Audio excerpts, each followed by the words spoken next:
I'm Nick, I'm from First Light Fusion, and this is one of our targets, and in our power plant, this will be able to release the same amount of energy as 10 barrels of oil.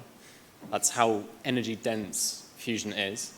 And this is the key technology in our unique approach to fusion. So I like to say it kind of works like an internal combustion engine. So it's a pulsed process. That target is the fuel. And what we do is we drop one of those targets in to the reaction chamber. It falls down, and we fire a high-velocity projectile at that target from above. That's what this is illustrating. So we call this projectile fusion. It's a new approach for inertial fusion, which has been around for 70 years. The projectile is like the spark plug, and it puts a huge amount of energy into that target in a very short amount of time. And the job of the target is to focus that energy into the fusion fuel, and you get this pulse of energy released.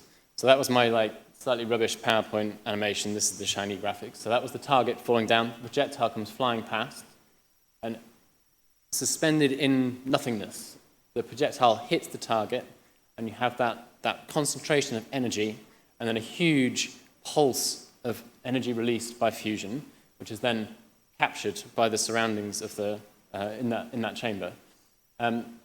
So the target is the key technology which makes this work. So and all of our targets have two aspects to them. There's the fuel capsule, and then there's something which we call the amplifier. So what happens is the projectile, when it hits, it makes a certain amount of pressure on the target, and what the amplifier does is it boosts that pressure to a higher value, and it also takes this one-sided thing and turns it into a converging, imploding thing, which is what you need in order to get inertial fusion to work. All of our target designs are trade secret, but we have one example to kind of show you what we mean. So this is a simulation, and we have the projectile is hit from the top here, and we've got three voids within the target, two outer ones, and then one little small one in between, which is where the fusion fuel is. And what happens is the outer two, they collapse, and they focus the energy, and they redirect it inwards, so that little tiny sphere that's in the middle gets compressed and heated to the enormous temperatures and densities that you need to make fusion happen. I've gone very quickly through that because I want to have some time later on to talk about the future of energy. But what I'm talking about here is the physics challenges of fusion, of which there are many.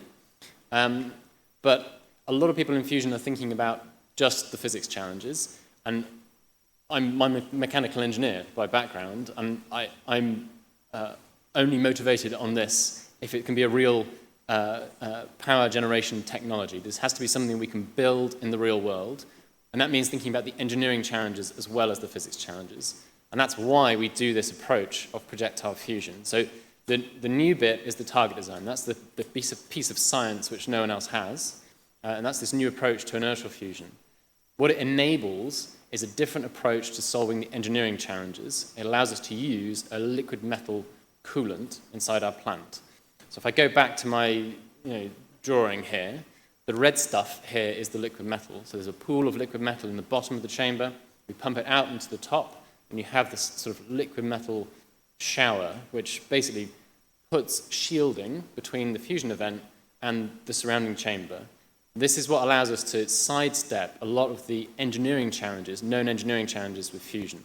So one that more people have heard of than not, but still not that many, but more people have heard of than not, is preventing the neutron damage. So 4/5 of the energy comes out in the form of neutrons, and they basically will destroy, over time, any known structural material. What that leads to, inside most fusion designs, is a need to replace the central chamber alarmingly frequently, every sort of 2 years. This is not an easy component to get to. This is a very, very difficult challenge to be able to do that. Or you have to invent a new material which can withstand the neutrons, which, okay, it might exist, it might not exist. Because the liquid metal is absorbing all the energy in our case, it blocks the neutrons and it saves the chamber from that damage. So we have a new approach to the core technology, which is this new way of doing inertial fusion. it has advantages even by itself. The mainstream of inertial fusion wants to use a laser as the spark plug instead of the projectile, but per joule of energy we put into the target, our approach is 1,000 times cheaper, so that's pretty good. But the main reason we do this is to simplify the power plant. So our plant can be built entirely with existing technology borrowed from nuclear. So a liquid metal cooled power plant might sound very exotic, but there are tens around the world that have already been built and already operate. This is an existing technology from nuclear to use a liquid metal coolant. And it's proven materials and it's existing supply chains. So what we think we have is the most scalable fusion technology out there. And because those nuclear plants, liquid metal nuclear plants, have been developed in many countries by many different partners, we think that this is a way that we can deploy this globally much more quickly. For first light, our business model is in the target. It's the fuel, and it's a consumable item. So like, you can pick your cliche. It's the ultimate razor blade, it's the ultimate Nespresso capsule, whatever you like. And that's the kind of revenue that we might be able to make per gigawatt for first light. For the rest of the plant, our strategy is partnership. And fusion is not a disruptive technology for power plant builders and the nuclear value chain. It is a continuing opportunity, particularly for our technology, which is reusing a lot of the IP that these people already have. So we would become the fuel providers, and we need to have that vision of the plant to show people how it can be done and bring that concept together. But then ultimately, it's ridiculous to think a startup could really build an entire power plant. These companies on here are the biggest companies in the world.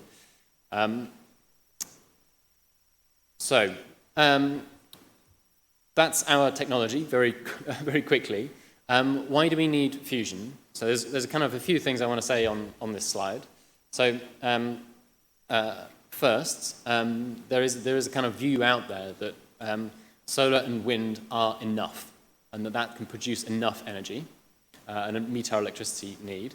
I don't think that is right. I would go so far as to say factually that is not right. And it's because of the growth in electricity demand, as Adair Turner was just saying, electrification and growth in demand for electricity. So if we look at projections forward for deployment rates of solar and wind, it looks like in 10-ish years' time, they would be able to meet the electricity need for today, but that misses the fact that the market for electricity is going to increase massively in that time.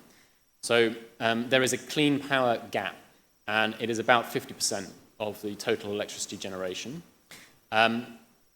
What's the evidence for that? I can point you at kind of McKinsey-style studies, which you're extrapolating a long way into the future. So I don't know how easy it is to believe that. But if you look at if you want evidence, if you look at all major economies around the world, they all have nuclear as part of their plan for getting to net zero in different amounts in different parts of the world. I think that number on China there might actually be rather too low, considering recent headlines and so on about expanding capacity. So the governments of the world clearly think that solar and wind are not enough and that we need a baseload technology. So why would you build fusion and not existing nuclear? Because it already works. Well, the risk profile of fusion is dramatically less than for nuclear. So there's no meltdown risk. It's not a chain reaction. It's just not how it works. If you interrupt it, it just stops, particularly for our plant, right? Because you just don't put the next target in. It's quite an easy thing to do. So it's very passively safe. There's no weapons-grade material. There's no spent fuel. There's no high-level radioactive waste. There's nothing with a very long half-life. And all of these things translate through, basically, to lower cost. So we think the cost potential for fusion is much, much lower than for nuclear. And that is something which is being reflected already in thinking about regulations for fusion, which is a very important part of this future for this technology. So the UK government has already made a clear statement that fusion will not be regulated in the same way as nuclear by ONR. So that difference in risk profile is already being reflected in action. So there's a green paper out right now, which you can comment on if you want to. But I also wanted to say something a bit different on this slide as well, which is that that when I've looked at the actual climate models that tell you, what you need to do to get to 2 degrees or 1.5 degrees, and sort of dug into those, I find there to be some kind of uncomfortable truths actually in there, because you have this opposing need. To address climate change, you have to use less energy. But for addressing energy poverty and energy inequality and development, and human development, you need more energy, which are obviously opposing needs. Many, I think, scenarios for getting to 2 degrees, if you look at China and India, they don't lift a large portion of the population in those countries out of poverty. And that's a big challenge. And so this is why I think this is not just true for fusion, but anything at all that we have which is additive in terms of clean power generation, anything we have which is additive helps. Anything we have which is additive reduces that conflict between those objectives. So this is my hope for fusion, and I suppose why I do what I do. Right? We need to act on climate change in the 2020s. Fusion is not going to help with that because we're not building plants now, right? And it's urgent we do that. But by the time we get to building first plants in the 2030s and then building out at scale in the 2040s, I hope fusion is able to contribute to fixing climate change and allowing, unlimited human development. Human development is limited by our energy supply, and the ultimate potential for fusion is unlimited supply of energy, which is why I think this is very exciting. Fusion will be solved. It will be solved this decade. We have a chance to do it. Plenty of other people out there have a chance to do it. There are numerous, very credible projects which will be able to do it this decade. And so I will finish by just talking a bit about our plant design. So fusion is still centralized generation, but it doesn't have to be huge and ugly like nuclear. So this is a vision of what one of our plants could look like. This is, obviously it's just a pretty drawing, but it is actually based on real sizes and things. So 150 megawatts electrical. Being small in electricity output minimizes the engineering risk of the balance of plant. Actually, by being this small, it's literally catalog items for most of the balance of plant. For the real core bit, that projectile fusion bit, the faster you have to go, the harder it is. So we want to be on the slow side of that. So once every 30 seconds to solve all of that mechanical engineering challenge for how you repeat this process. And I think we can keep the initial capital cost of the plant less than 1 billion, which I would sort of rather optimize that number first than truly optimize the levelized cost, because I think the financial risk in such big projects starts to sort of get exponentially larger by the time it gets to sort of 2, 3, 4 billion. There's just simple financial project management risk from just being so large, such a large project. Ultimately, we think that this is a technology which can be cost competitive with renewables directly on price.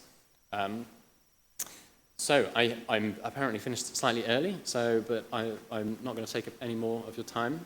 This is our mission statement, and I hope I was able, in tiny part perhaps, to substantiate what we're doing to meet that mission. So, thank you.